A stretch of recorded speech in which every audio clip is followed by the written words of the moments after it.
All right, it is 6:33. Harmon? Yes, ma'am.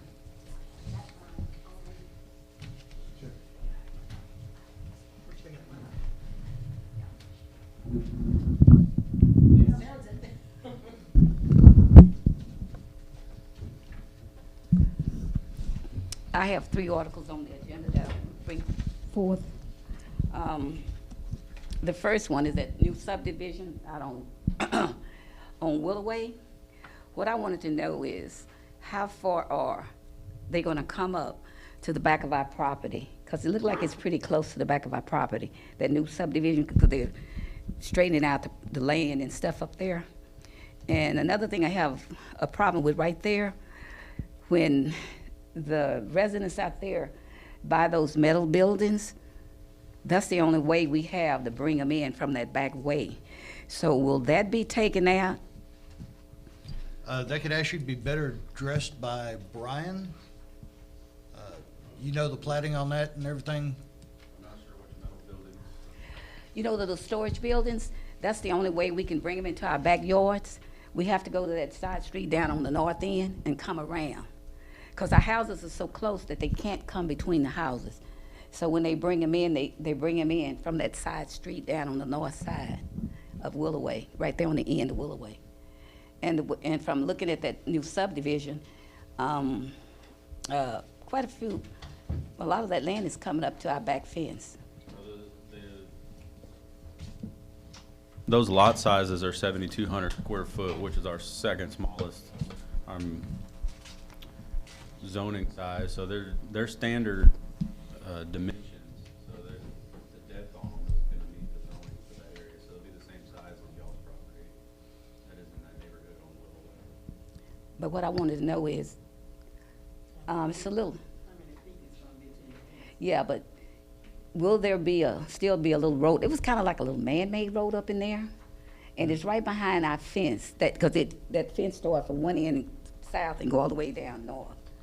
If somebody is using that, then there's not a road, there's not any unimproved right of way there. So the fence lines, property lines will be the fence line. There's no alley.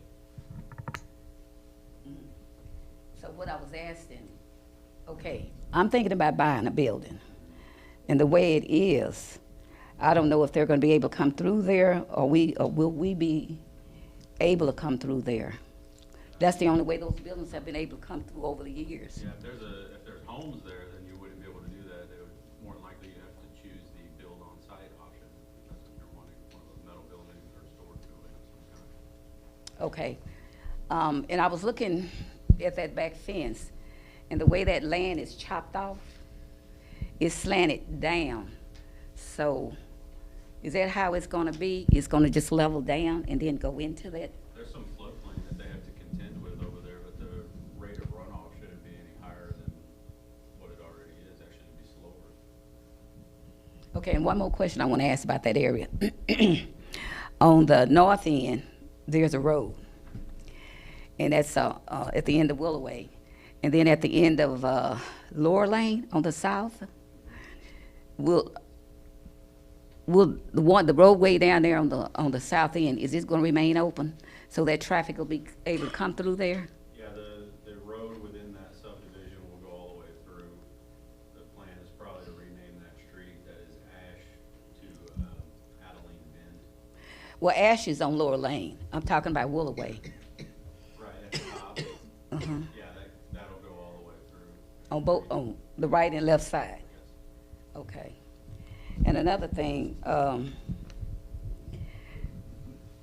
cleanup on Lower Lane.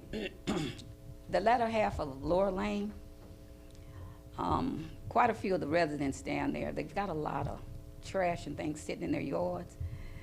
It's on the side of the house, on the porch, and it's in the yard. And what my problem is, I would like to see that cleaned up, because it looks terrible. Because if you're building those houses through there and people coming through there, that's an eyesore. And it's just about every house down on that, halfway down Lower Lane to that north side. You know, if that can be taken care of, because it's pretty bad. And if you take a drive ride through there, you see what I'm talking about. The code compliance officer has already written nearly all those people up, as far as I know, and they're in a 30-day time clock. He's out this evening. He's not here this week. He took his kids on spring break, but that should be happening, and I'll check with him when he gets back to make sure. Because from what I can see, nothing has been moved. If anything, No, it's stuff added to it. He's got a process, legal process he has to go through, writes them a letter, and then they respond or don't, and then he writes them another letter, and I think he's on the second letter for all of them. Okay, and on the conclusion, I've got one other thing, and this is in East McGregor. When I go to East McGregor, they're coming off of 84, coming across the railroad track onto, Arthur. There's 2 homes built there, and Avalez built them. And what I'm concerned about, that space is really not big enough for 2 houses. The house on the very outside is so close to the railroad track, I don't even see how he was given permission to build there. That house, the space between that house and the railroad track is no wider than the width of a car. And that's awfully close. And I can remember years ago when that train still runs through there. I can remember train coming through there, and it had to brake real fast, and the spark shot off from under there, and it caught that grass on fire right down side of there. But with that house sitting that close, my fear is, what if it derails? It's close enough to fall on top of that house. Or if it don't fall on top of that house, it's gonna fall and slide into that house. And then another thing is the sound, because that train comes through some nights, and some days, it comes through there. And the noise level, and see, that's why I was concerned, no human being should be in that house, because it's just too close. It's dangerous, it's very dangerous. Because maybe that house that's in the inside would be all right, but that outside house, there's not enough distance between that house and that railroad track. And I can't understand why the city gave them permission to build there. And one of you guys need to go look. Don't take my word for it. Go over there and look, because that is very dangerous. And I got to thinking, what if they got little kids, and those little kids go over there and play up on top of that railroad track? That train do come through sometime.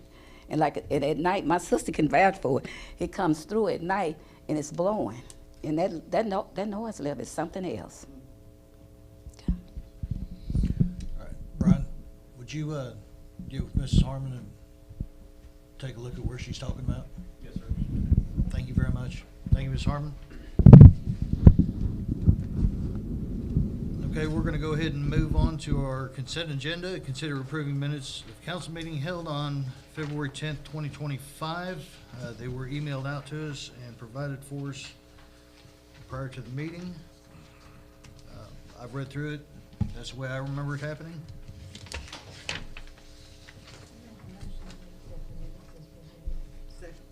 We have a motion and a second to approve the minutes as presented. Is there any further discussion? All those in favor say aye. Aye. Any opposed, nay? That motion carries. Item 2, discussion and possible action regarding approval of the City of McGregor Annual Comprehensive Financial Audit Reports for the fiscal year ending September 30th, 2024, as prepared by Brooks, Watson and Company, PLLC. Good evening, council. My name is Louis Friedlove. I'm Brooks Watson, Senior Audit Manager, and have the pleasure of working with City of McGregor for the 23-24 fiscal year. In front of you have a bound copy of the report, and inside the front cover of that, there's a PowerPoint printout as well, but has a couple of letters. But I will be going over the results of the audit using that PowerPoint. First, and I'll try to make this as short and sweet as I possibly can. I don't want to bore anybody to death. Not everybody's as excited about numbers as I get. But I do like to go over just quickly the audit process just to give you a general understanding of what we're doing throughout the audit. So first, we do perform the audit in accordance with generally accepted auditing standards. And so those standards require that we do various things. Part of that is the phases that we go throughout the audit. So we do an assessment phase where we come out, we sit down in each of the departments. Really, anywhere where money's coming in or going out, we're evaluating the kind of controls that are in place. We talk to the folks that are in those departments departments. We get questionnaires completed, we gain any completed policies and procedures that have been prepared by the city, and we evaluate those. And then we also sample test those areas to ensure that what we see in practice is consistent with what we would expect to see based on those walkthroughs and policies. Then we move to what we call our risk-based approach. And so what that is every year we reassess the risk associated with the financials. So every line item within the financial statements has a different type of risk associated with it.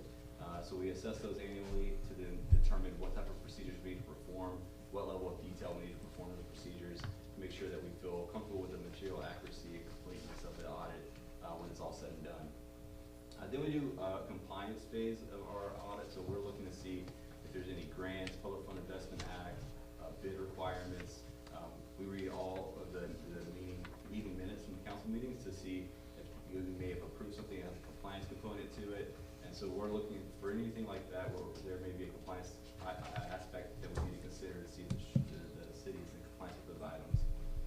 And then we move into actual field work phase, or that's what we call that year-end piece, where we're tying out the numbers in the financials. So we perform cutoff procedures, confirm those balances with banks and other third parties wherever possible, and then we're testing the revenues and expenses to ensure those are materially accurate as well. And then once we've completed all phases of the audit testing, it goes through multiple layers of review to ensure no additional procedures are necessary, and then prepare the report that we have for you this evening. Next is real quick, hitting on the aspects within the report. So there's an introductory section of the report. It's going to have a transmittal letter, and it has a lot of information about the city and things going on within the city. Then there's the financial portion of the audit. So that includes the auditor's opinion. That's our opinion over the financials. The management's discussion and analysis, that gives you some year-to-year comparison over the financials, as well as touches on some of the bigger areas within the financials, such as your budget, capital activity, debt, things of that nature, and any major changes that would have occurred during the year. And then behind that's your financial statements. So that's going to have your numbers for both your full accrual as well as your fund level statements. So those fund level statements are going to be more in line with what you all would have received during financial updates and things of that nature during council meetings. And then behind that's the notes of the financial statements. So to make a little bit more sense out of what those numbers are, there's some of those notes will give detailed breakdowns of what those numbers consist of to help gain a little bit of understanding of what's going on within those numbers in the financial statements themselves. And then behind that's your supplementary information. So there's information for different budget type information, as well as your TMRS, things of that nature. Then finally is the statistical section. So there's various pages in the back that goes about a 10-year window of historical data related to the city to help provide a lot of transparency over the city's activity and financials. And so as it relates to that first item under the financial section, the auditor's opinion, again, that's our opinion over the financials for the city. There are 4 possible opinion types that we can issue as auditors. There's an unmodified, a qualified, disclaimed, or a diverse opinion. An unmodified opinion is often referred to as a clean opinion, and that's what the city did receive. That's what we hope for the city to receive. So that's a clean report for the city. Everything looks great. So no concerns there. Next, just going quickly over highlights over the governmental funds. So this is over the major funds. General fund, we saw an overall decrease in the general fund by $741,000. And that's primarily due to a purchase of a fire truck that was purchased a couple years ago, actually prepaid, but finally was expensed during the year. So that's the primary driver for that reduction there. Debt service fund, pretty consistent with what we would expect to see there, a reduction of $50,000.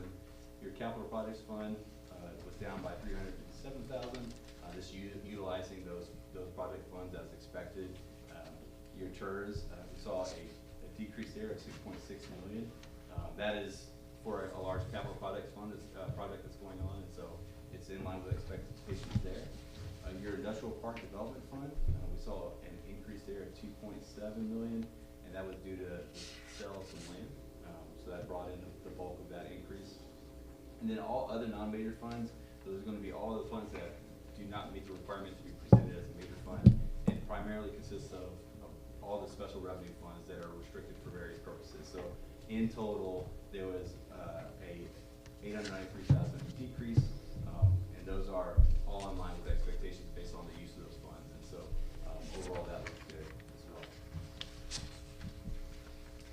Next, as it relates to the budget results for the general fund for the year, so there is a net positive variance overall of 73,000 when you compare the budgeted numbers to the actual numbers for the year. So revenues did come under expectations by 569,000. That's primarily due to the permits portion of that. But all other aspects of the budget were a positive variance. So expenditures we saw were under budget by 589,000.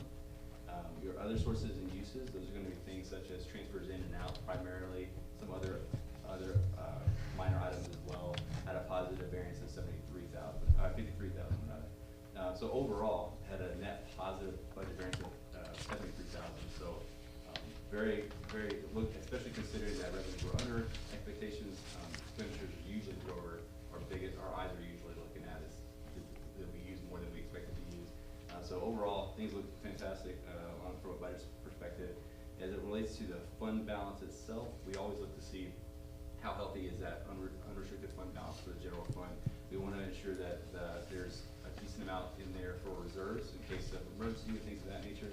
The city does have a goal to have 90 days, between 90 days or 120 days, or 25 to 33% when you compare your fund balance to operating expenses for the year.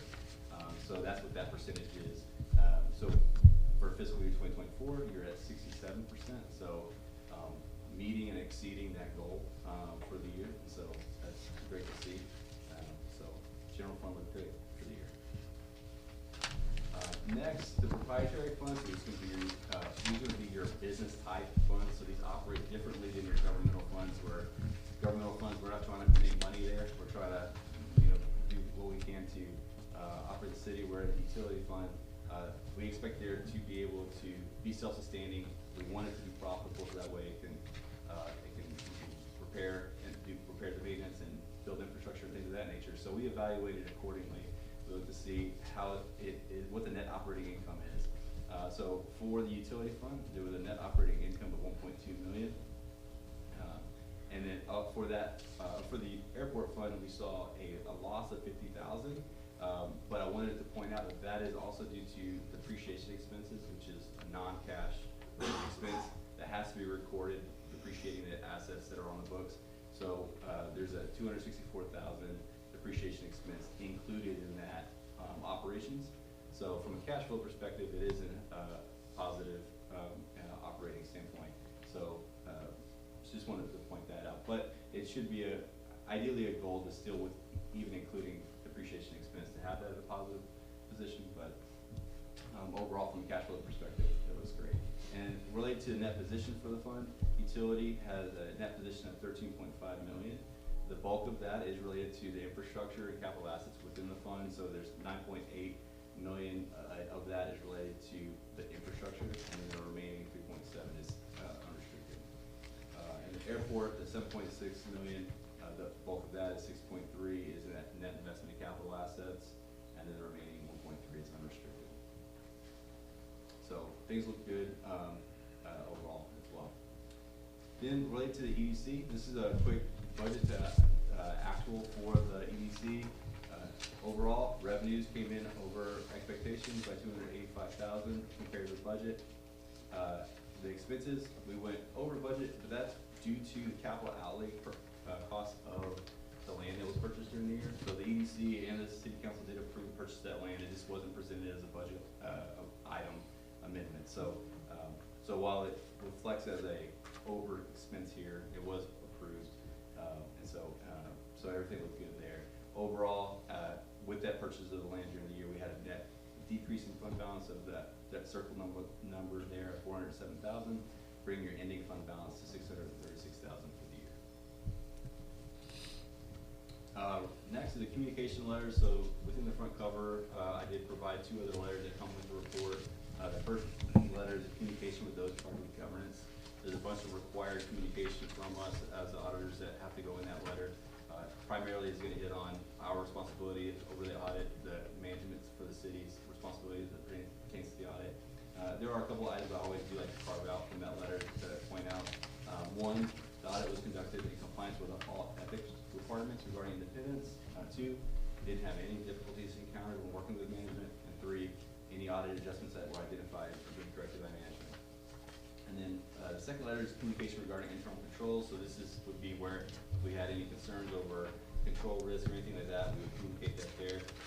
Primarily what's in that letter is two FYIs that are for new gadget pronouncements or new that are coming up, which Kevin seems to be a fan of. And so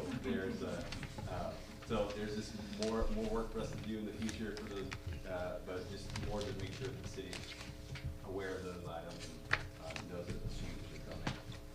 But overall, fantastic report. Working with the finance team here, great as usual. This past year, you guys added Lee to the team, and so he jumped right in. So it was great working with Phil and Lee on all the requests that we had. They were giant on the spot to make sure we got everything we needed. So yeah, fantastic report. Open up to any questions you may have. All right, does council have any questions for Mr. Breedlove?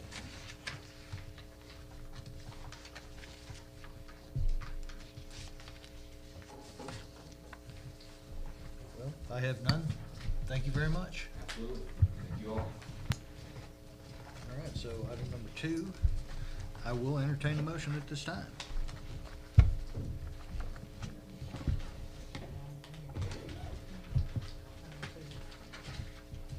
We approve the McGregor annual comprehensive financial audit report, That is correct. doesn't it? That's the one. Make a motion, we approve that. Okay, you made a motion? I second that. All right, we have a motion and a second to approve the annual comprehensive financial audit report as presented. Is there any further discussion on that? Hearing none, all those in favor say aye. Aye. Any opposed, nay? That motion carries. Item number 3, discussion and possible action regarding bids received for State Highway 317 signal improvements and received recommendation from Walker Partners. You have their written recommendation in front of you, looks like this. Monty passed it down for me just a little bit ago, and Jacob's going to address it.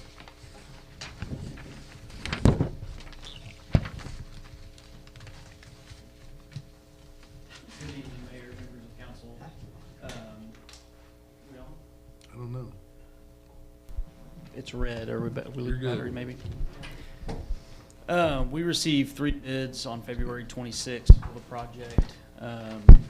2 of those bids were deemed unresponsive because of the bidder's failure to submit some paperwork that was required by TxDOT. And so, one of those bidders being the low bidder.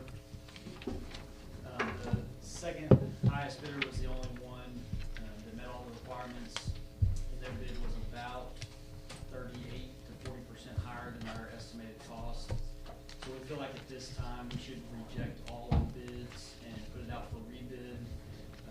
Feel like that would give the city, give the contractors that didn't meet all the requirements a chance to rebid the project with the requirements. One of the bidders has worked with TxDOT and been qualified under TxDOT. Yes, ma'am, thank you. In the past, there was just an oversight. They didn't realize they had to be requalified, and so didn't meet that timeline. So anyway, that's the recommendation this evening, is to reject all the bids, and we will put it out for rebid shortly. Are we gonna do a little value engineering possibly? Yes, sir. Okay. Yep. All right, you heard Mr. Henson? Yes, we do. Make a motion that we reject all bids and go out for rebid. Second. We have a motion and a second to reject all bids and go out for rebid on the Highway 317 signal improvements projects. Is there any further discussion? How many put in? We got 3 bids. The program that we use to advertise the bids, the website that we use, Civcast, we actually got some questions from other bidders. And one of the questions was regarding the timeline of construction and really more bid opening and starting of construction. So it's possible, and they did not end up bidding, so it's possible that with us rebidding, it might fall into their schedule to where they could potentially bid. All right. Any other questions? We'll call the question. All those in favor say aye. Aye. Any opposed, nay? Ayes have it, that motion carries. Thank you. Thank you, Jacob. Item number 4, discussion and possible action regarding approval of Resolution R-08-2025, a resolution of the City of McGregor Economic Development Corporation authorizing the issuance of and sale of sales tax revenue bonds by the corporation and enacting other provisions relating to the subject. Mayor, council, we have Amber Chen here who is representing Hilltop.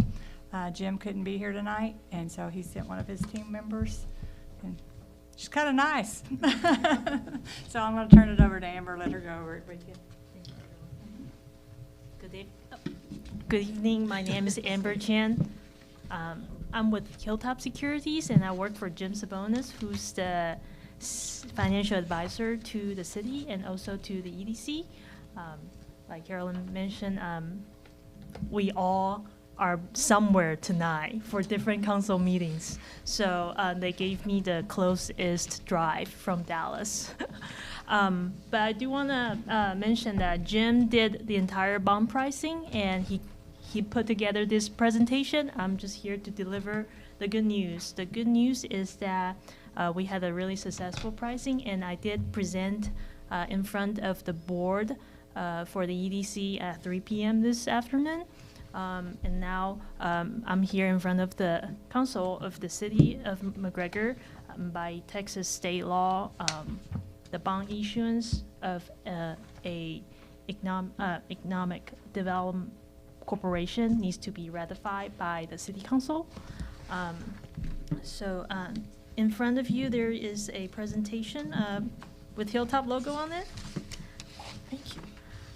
If we go to page number 2, this is the summary of the bonds and the result of today's pricing. I'm just gonna jump to the highlights here. It's a 30-year tax-exempt fixed rate to the EDC. And you can see the numbers are at the bottom. The bond will generate project fund amount of $3,860,160, and the project will be used for general public infrastructure, which includes railroad, streets and roads, and water and sewer utilities. These are the purpose of this bond sale.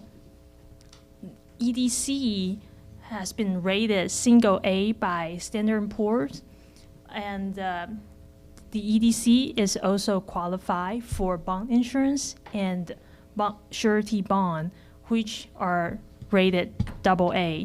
So that is good news, and it's a big win for the EDC, who's the first-time issuer going out to the public market to sell bonds. So if we move to the next slide, these are all detailed numbers. Jim Sabonis, who I'm sure you've all seen his face before, he presented at least, I think, twice with regard to this project or this bond sale. And the latest one in February, we show the budgeted numbers, and then today I'm going to compare what the final numbers are versus the budgeted numbers.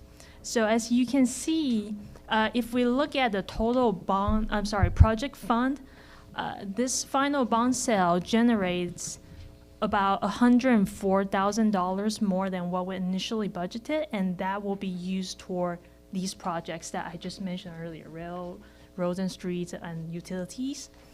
And then the cost of issuance and all other costs in the middle part of the numbers, they all came in lower than what we initially budgeted.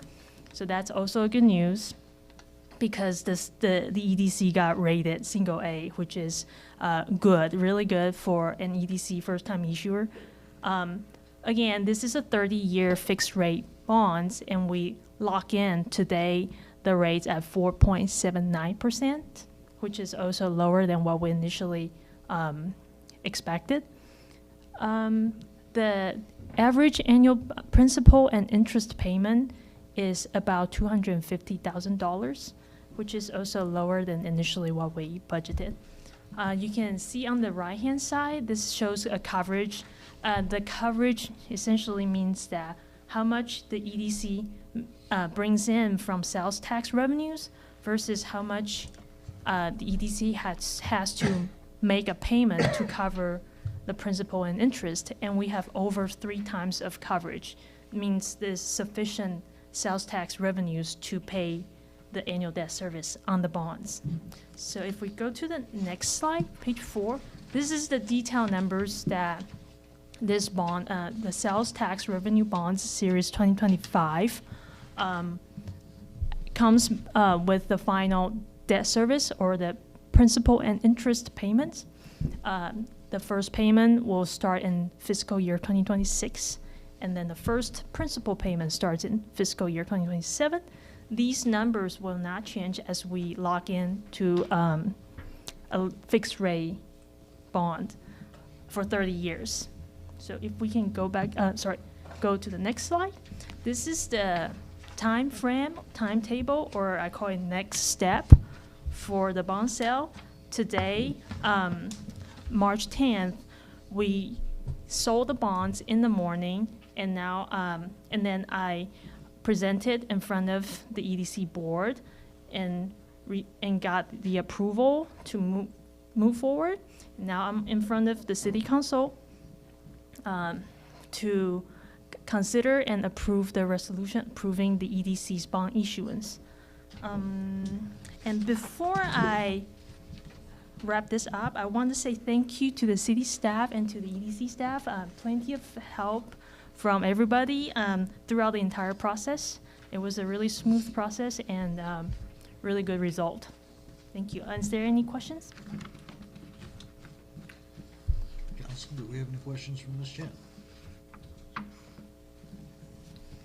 This is, I believe, the same thing that Mr. Sponas presented to us last month.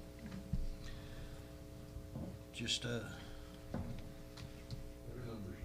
better numbers and a lot easier to listen to. And I do want to. Oh, are we on camera? Jim, don't look at this.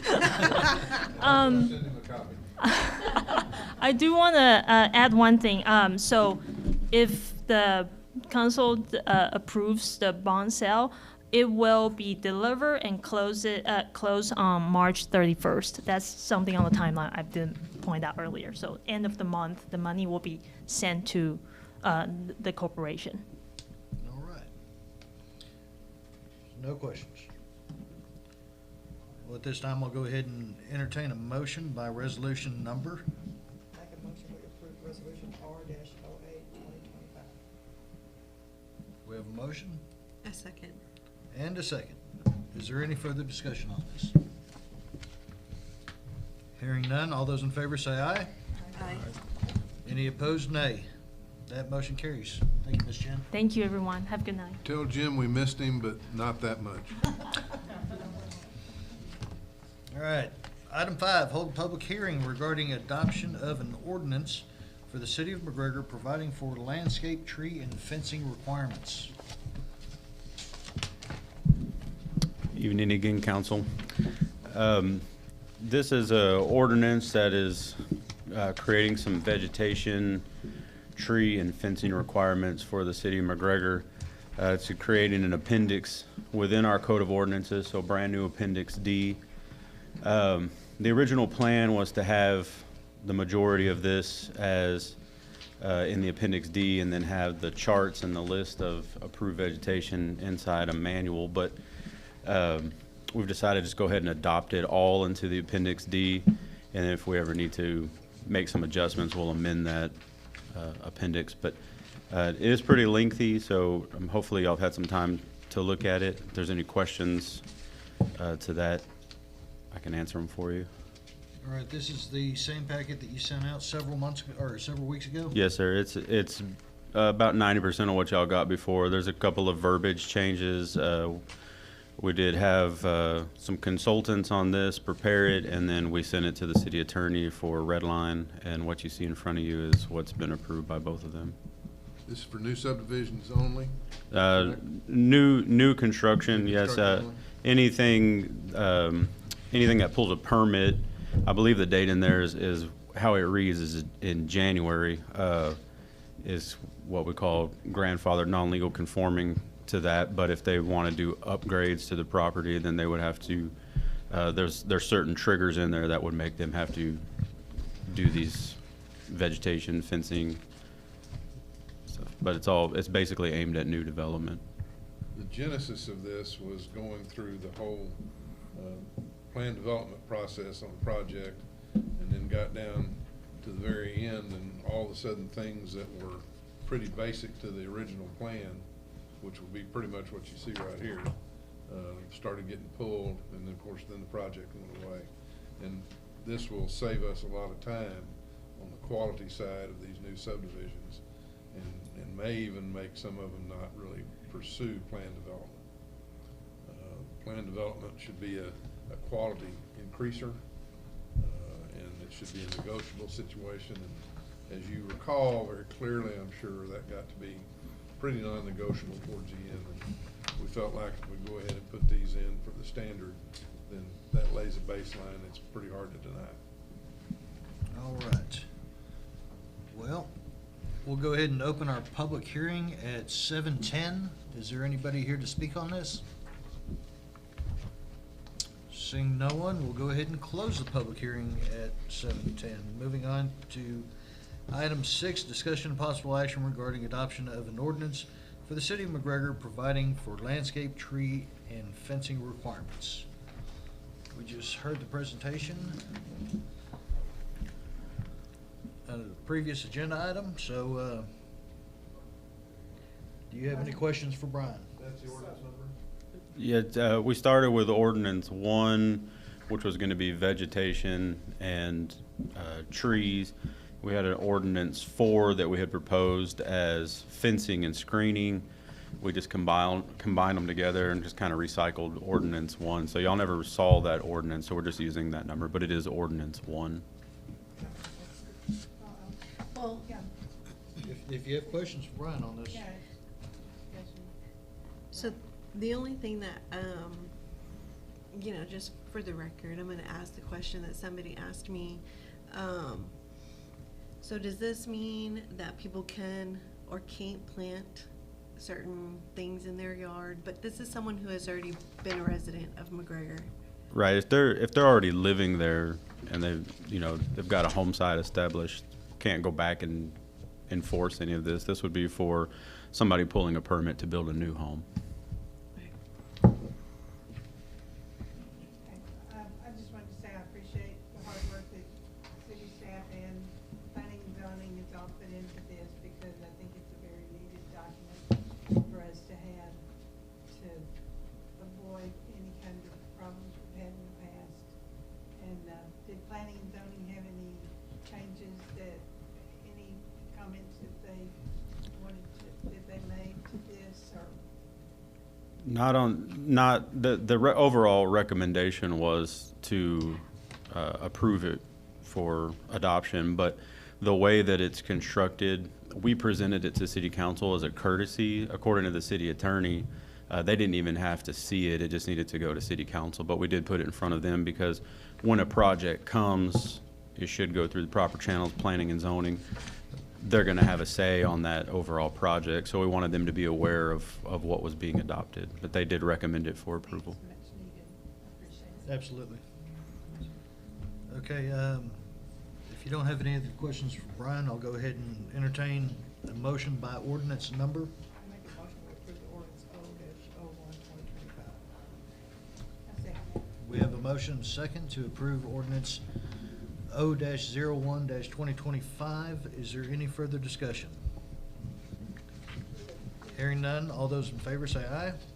Aye. Any opposed, nay. That motion carries. Item 7, hold public hearing regarding application for minor replat of 207 North Harrison Street. So this is a 100 by 100 parcel that he's asking to replat. Originally asked if we would abandon this alleyway here. The city doesn't have any utilities in this portion of the alleyway, but we do have utilities further down. And rather than make a dead-end alley where there's no access down here, we decided not to pursue that option. He did ask what other avenues, the landowner asked what other avenues he could go down, and I said he could go to the Zoning Board of Adjustments and ask for a variance on the lot size. So we did pursue that last month. Not a practice that we want to get to standardize and going smaller than zoned, but felt like with the two structures that existed on the property before, there was this kind of dilapidated trailer. And then when he purchased the property, there was this home. He thought he may be able to remodel it. And when he got into it, realized that the house was just too far gone to try to save and bring up to code, so decided to demolish it completely. He has built one home where the previous house was, and I've been inside that home. It's a pretty high finish for the neighborhood, and he went ahead and complied with the garage ordinance, knowing that that was something that was going to be passed, even though he was technically before that. He is asking us to approve a replat so that he can put another single-family home here. We'll have a garage and the same fit and finish that this one has there. Again, it does make both of the lots 5,000 square foot, but in the neighborhood that's over there, planning and zoning recommended for approval. Staff doesn't see any issues with it. That's a neighborhood that has some variation in lot sizes and architecture, so having a little bit smaller lot and some new homes, I think based on what was there and what's going to be potentially there is an upgrade.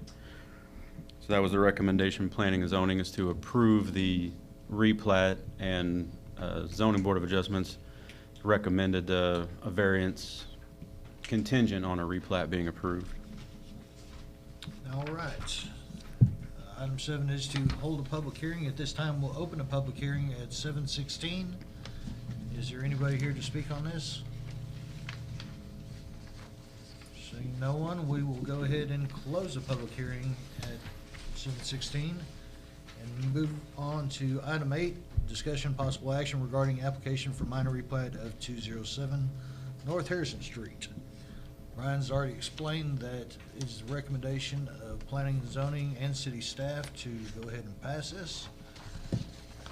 Do you have any questions for Ryan on this? So what's the size of the lot that house there is on? What was the size of that lot, the one that's already built there? This is, well, approximately where this yellow line is at. This would be 5,000 square foot, and this would be 5,000 square foot. Is that what you're So asking? what's the easement between them?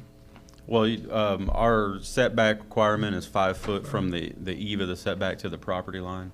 So it should be 10 feet between the eve of both homes.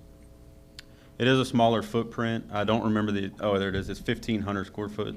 So it's a little bit, we're seeing a lot of new houses that 1,800, 2,000 square foot. This one's a little bit smaller, but like I said, I have been inside there, and when I walked in, I was actually surprised at how nice the cabinets and the tile work was. So it's definitely an upgrade.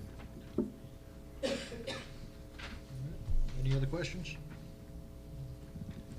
This time I'll entertain a motion. Motion that we approve the application for a minor replat of 207 North Harrison Street. We have a motion and a second. Is there any further discussion? All those in favor say aye. All right. Any opposed, nay? That motion carries. Item number 9, hold a public hearing regarding application for minor replat of 300 Arthur Street. This one's actually been redacted by the applicant, so we can skip this one.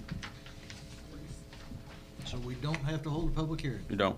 So that does away with item number 9 and item number 10. All right, moving right along to item 11. Hold a public hearing regarding conceptual plan review for an unnamed planned development, plus or minus 154.65 acres, approximately 1,770 feet west of Cotton Belt Parkway on the south side of US 84, MCAD 136269 and 374212. So That's a mouthful. some of the developers are here to speak to this, but I'll just go ahead and present a little bit here. This is a proposal on what was formerly called the Parks property, Parks 2 and Park 3. This is Highway 84 here, Smith Road. This is the existing portion of the parks that's been finished out, and Voslo and Train are over here.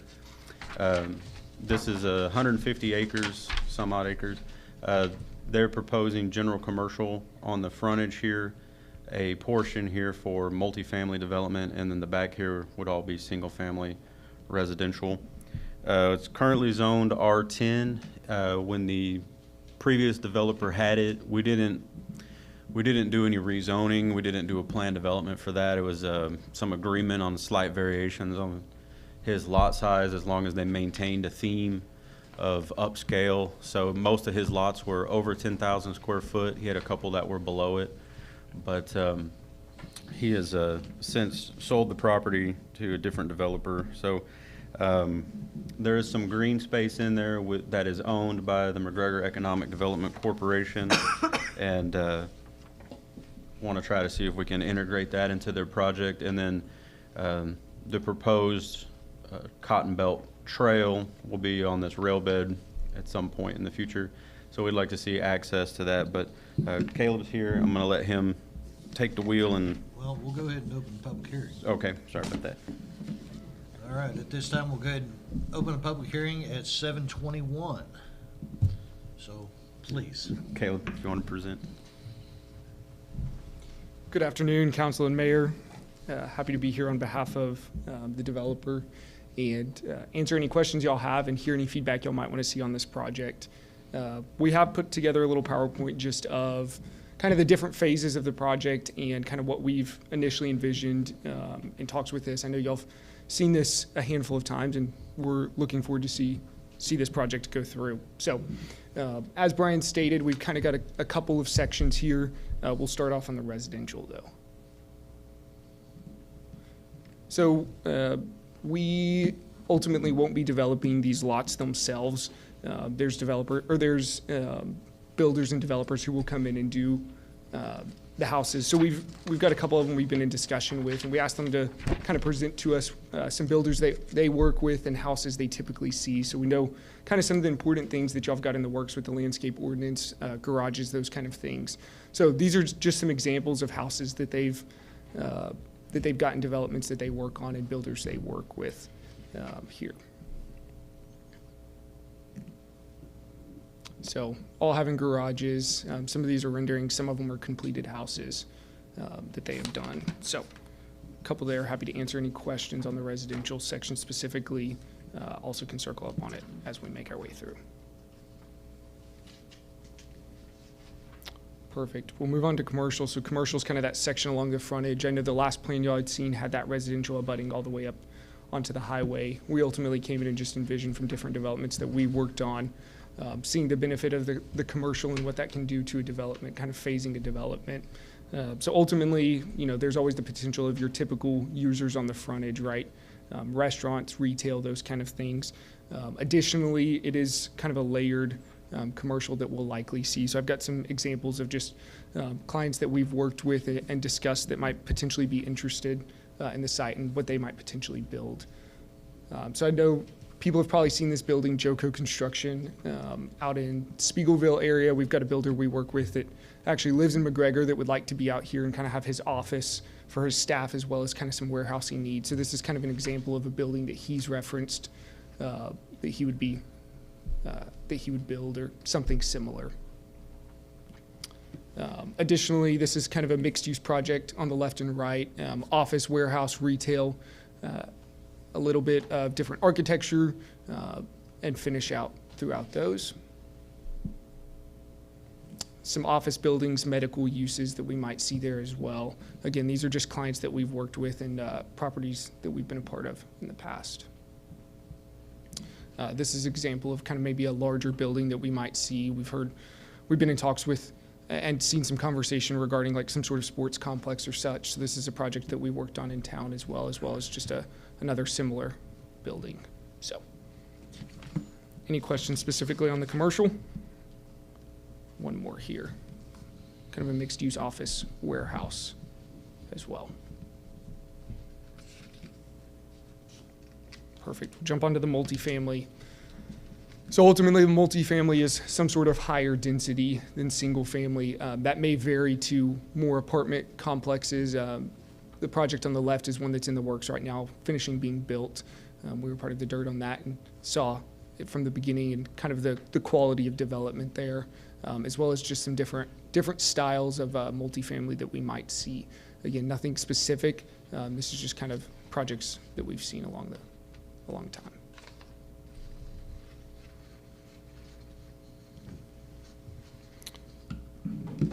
That's all I have specifically. Happy to hear any feedback on what y'all want to see specifically and answer any questions y'all might have. All right. Does anybody have any questions? I think it looks like a pretty decent concept. Is there anybody else that'd like to speak on this? Seeing none, we'll go ahead and close the public hearing at 7:25 and move on to number 11. Thank you for the presentation. Ryan, what is the opinion of city staff and planning and zoning? Planning and zoning approved the conceptual plan, move forward with the plan development. So we will put together, we'll be in multiple meetings and conversations with these developers and put together a package for plan development that would ultimately be approved by city council and adopted by ordinance. So we have a couple more steps in the process to go, but they're pretty on the ball. Their engineer is one that our city staff and Walker Partners is familiar with, so hopefully the engineering goes pretty quick. But there'll be some things that we'll put in the ordinance that would be whatever recommendation city council would want to see in there. Okay, so now we're under agenda item 12, which is discussion and possible action regarding conceptual plan review for an unnamed plan development plus minus 154.65 acres, approximately 1,770 feet west of Cotton Belt Parkway on the south side of US 84. Once again, that was a mouthful. So does council have any questions for Brian on this? Well, at this time, I will go ahead and entertain a motion. I approve. Is that how I do this? I haven't made a motion in forever. I make a motion to approve You move to approve? the conceptual plan review for an unnamed plan development. Second. Okay, so we have a motion and a second. Is there any further discussion? All those in favor say aye. Aye. Any opposed, nay. That motion carries. Item 13, discussion and possible action regarding approval of the City of McGregor procurement policies and procedures in connection with the 2024 Comprehensive Plan grants. Doug?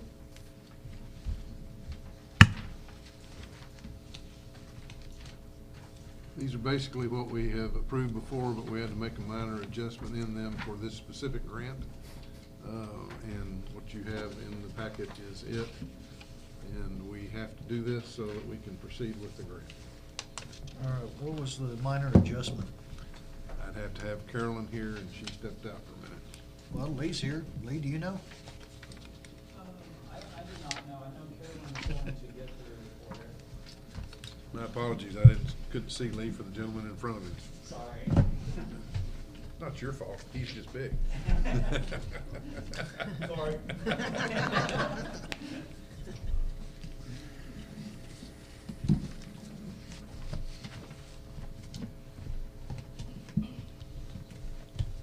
All right, well, I believe we can move forward and we'll just have Carolyn explain to us what the minor adjustment was off of what our already approved procurement plan was during her financials. So item 13, I will entertain a motion unless you have any questions for Lee that he can't answer. I approve the city of procurement policies and procedures in connection with the 2024 comprehensive plan grant. We have a motion and a second. Is there any further discussion? Hearing none, all those in favor say aye. Aye. Any opposed, nay. That motion carries. And now we're moving on to item 14, which is the financials. Yes. Well, Mayor and Council, thank you for taking the time to listen to this. But anyways, this is for the month of January 2025. January represents 33.3, basically 1/3 of the fiscal year. We can see our major funds here are relatively in line with that. Our revenues and expenses fairly well meet that. The general fund, 37.7% in revenues and 28.8% in expenses. Utility fund, 39.9% in revenues, 24% in expenses. The exchange is 24.2% and 34.1%, and the airport is 27.1% and 13.8%. So going into the funds a little bit, talking about the general fund. General fund net cash flow is $354,000 lower than the previous years. Revenues are up $92,700 and expenditures are up $447,200 as compared to the same period last year. The revenue increase relates primarily to an increase in budget ad valorem taxes of $64,900 and an increase in electric franchise fees received at the beginning of the year of $18,300. Expenditure increases are primarily due to contractual payments, the timing of contractual payments. I know there was the Waco Industrial Foundation payment of $299,000. That makes up most of the increase in expenditures, with the remainder relating to budgeted increases in personnel services. For the utility fund net cash flow is $421,700 higher. Revenue is up $467,000 and expenditures are up $45,800 as compared to January 2025, or January 2024 rather. The revenue increase relates to an increase in water use and receipt of insurance refunds. Expenditure increases are primarily due to an increase in personnel costs of $90,100 and an increase in building maintenance of $44,500, offset by a decrease in contracted services. The exchange net cash flows are up $35,700 as compared to the same period last year. Revenues are up $10,700 and expenses are down $25,000. The decrease in expenditures relates primarily to timing differences. The airport net cash flows are up $10,300 compared to the same period last year. Revenues are down $2,900 and expenses are down $13,200. Expenditure decreases are due to more capital expenditures budgeted in the first part of FY24 as opposed to this year, offset by a budgeted increase in personnel costs.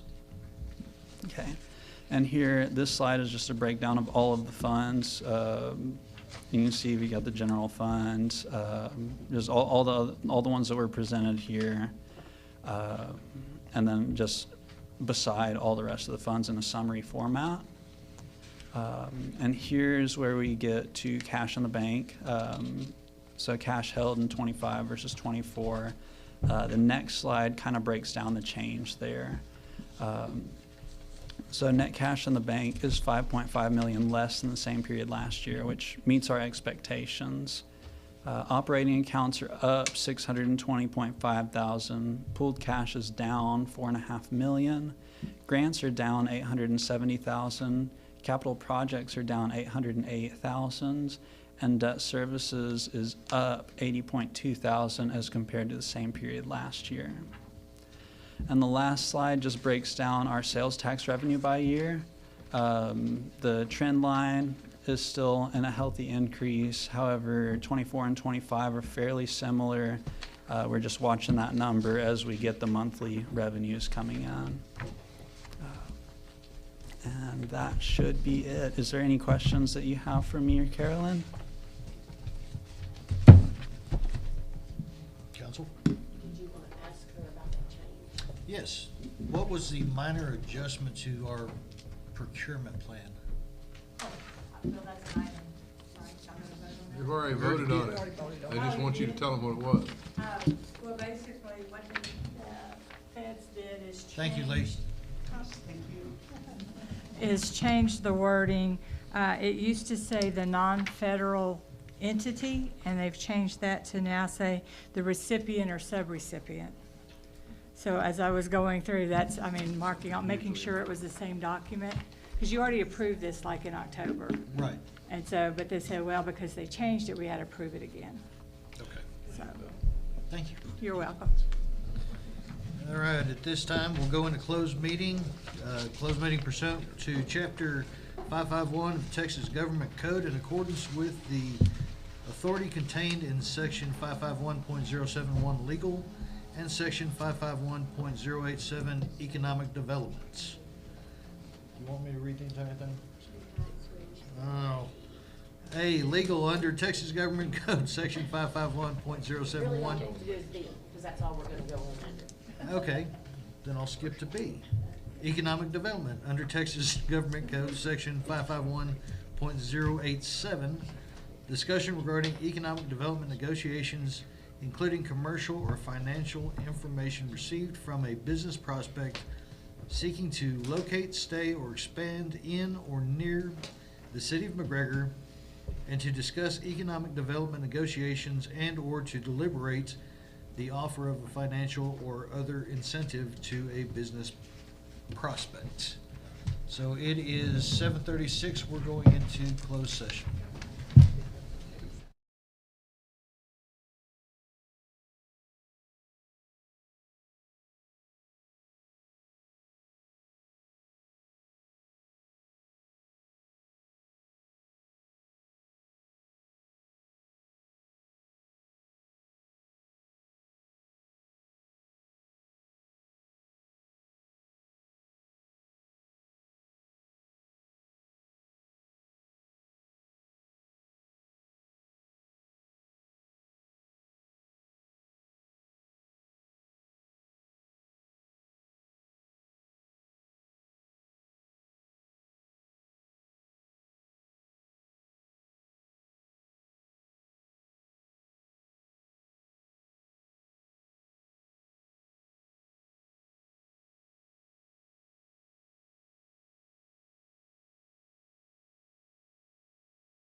It is 8:19 PM. We'll go ahead and come out of closed session, back into open session. Item number 16 on the agenda, we do not have the information for, so we will be skipping that item. Item 17 on the agenda, discussion and possible action regarding sale/trade agreement with Bluebonnet Water Supply Corporation concerning generators. Okay, one of the things we kept when C3 left is a 600 kW generator that set out behind that building. That, along with the battery system that was in that building, you could be in there and a power outage would hit and you'd never know it. It kicked on. It was very serviceable. We were in the process of talking about moving that generator down to the Johnson Street water plant, because that's one of the facilities we do not have generation on. It's in our plans to put generation on it. And it's way too big, but we were going to hook it up anyway, and then anytime it fired up, just sell into the system. But it's too big. I mean, it's a lot to maintain. It's very expensive to operate. And Jim's talking to me one day. He says, "I'll take it." And I said, "Huh?" And I said, "No." And we just moved on. But the more we thought about it, the more it made sense for Bluebonnet to have that to run the entire plant, everything Bluebonnet has, and for us to get a new 150 kW. Isn't that the number, Chad? That's what. And we're looking at that. It's a lot less expensive. It's a lot cheaper to run. So we would like to have, we'd like to have your permission to proceed with setting that up and come back to you this next meeting with a formal agreement of the ability to do that. And then we'll talk to the Bluebonnet Water Supply Board next Tuesday, and we'll be able to kind of know where it's at. It just makes sense. It helps us at Bluebonnet because it keeps Bluebonnet up and running during the power outage, which they had a little bit of a hiccup last time. We had a big hiccup, and we had that Johnson Street water plant was off for the whole day. You know, we were okay. We didn't lose anything, and we didn't get any generation out there from Encore, did we? Or did they bring? They did give us a temporary generator. Okay, so they brought one out then. So that gives you an example of how needed it is. And so that would be the proposal. I'd like to hear what you think about it. Did we just purchase that one? No, that was actually purchased by C3 when they were out there. Oh, okay. They left it with the building, and it's now ours. And the school didn't want it, which, okay. Yeah, this is an asset that belongs to the city of McGregor that the city of McGregor did not have to pay for. We bought a generator for one of the wells, though, didn't we, recently? Oh, well, we put a generator over here on 9th Street. That was there during Uri, and we already have a generator at the wastewater plant. Yes, sir. We will be putting generators on the wells out in the industrial park. Yes. And then this generator there. We'll be putting a generator here. We put a generator on the police station, which got fried. And we found out the other day that we have to do a few things to keep it from getting fried. It's the second time it's been hit. It got hit directly by lightning. So during that power outage, they were out as well. That all got picked up and handled. But it is our goal to pretty much have a generator on all of our facilities that kick on automatically, including this building. Our batteries, I mean, this is where y'all meet in case of a disaster. And the batteries on this place went out in 2 hours. So it must not have been a very good disaster. I was just wondering.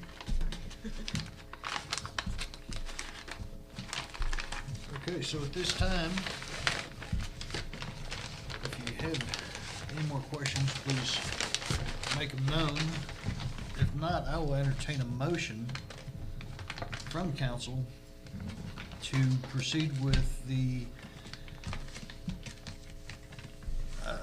sale/trade agreement with Bluebonnet Water Supply. I motion to approve the sale trade agreement with Bluebonnet Water Supply Corporation concerning generators. We have a motion and a second. Is there any further discussion? All those in favor say aye. Aye. Any opposed, nay? One abstention. Who? Oh, yeah, that's right. All right. Oh, yeah. Oh, yeah. All right, item 18, announcements from the city manager. Really just one. You're all familiar with Adeline Crossing. Most of you probably went to the ribbon cutting. Well, we now have a 80, how many acres down on the end? Which one? Johnson? Yeah, Yeah, Johnson Drive, 80 acres. 80 acres that is zone 7,200, and the people that have bought it are going to build on 7,200 and not want any more rezoning or any PD or anything. They're just going to get started. And we have a meeting on that. They're supposed to be doing the engineering this week or next week. So at least that's what we've heard so far. Dead end of 6th Street, you're looking right at it. The temporary name is McGregor. McGregor Trails. Wow. Original. What is it gonna be? At the end of 6th Street, No, I said, what, Rocket Ridge. R7200, it's already zoned that. We'd had several conversations with people that were talking about getting zoned down to R6 and having several other issues. And they just said, does this work better if we just zone it like it is or take it like it is? And we said, well, of course, because if you take it like it is, it's already done. So that's what they indicated they were gonna do, so we'll see. That's it. That's it. Do we have any requests from council? All right, hearing none, we'll go ahead and adjourn this meeting at 8:26.